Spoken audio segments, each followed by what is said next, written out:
Next is George Baker, who represents a group called PACE. PACE stands for Producers for American Crude Oil Exports. George Baker.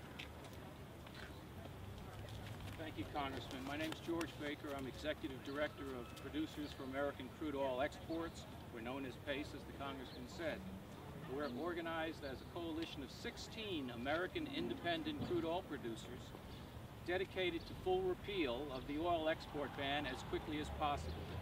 I'd like to thank Congressman Barton and all his colleagues for their leadership on the issue and for inviting us here today to share our views.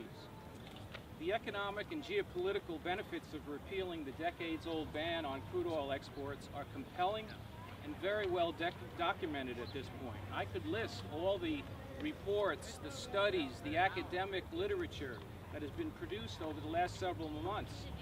But you've already seen those studies, and you've reported on their conclusions. Particularly, the price at the pump will come down. So this is good for American consumers. American consumers win.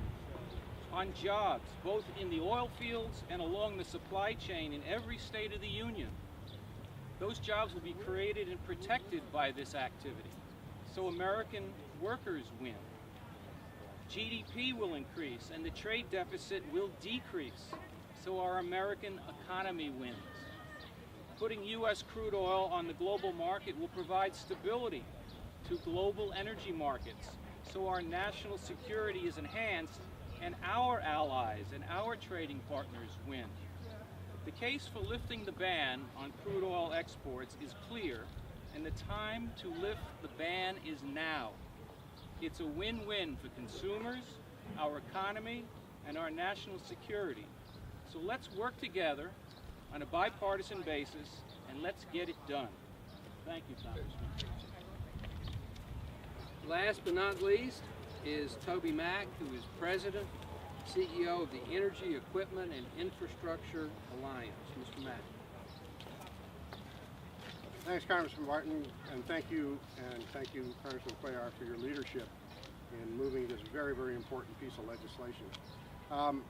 EEIA, or the Energy Equipment and Infrastructure Alliance, represents stakeholders in the oil and gas supply chain.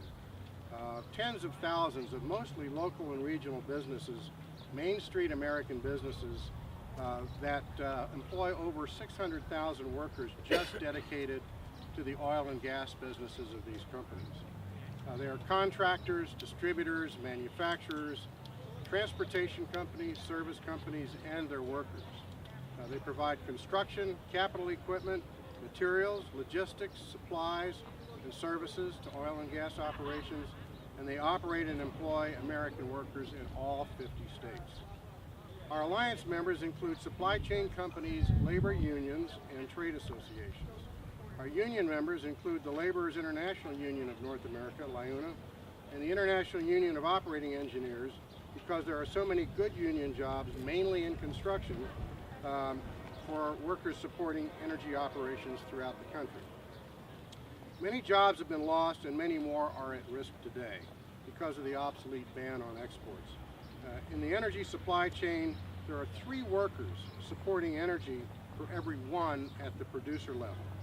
This has been documented by a recently completed IHS study showing what American jobs would be created by lifting the ban on U.S. crude exports. Because of the ban, our producers lack access to global markets, and so our record crude oil production is trapped inside the United States and has swamped our refining capacity. So producers are cutting back, and this is costing their supply chain workers their jobs in large and growing numbers. Many of these losses are invisible. Smaller companies cutting 5, 10, 25 jobs at a time. It doesn't make the news, but it adds up to tens of thousands of lost jobs and suffering for families and communities throughout the country.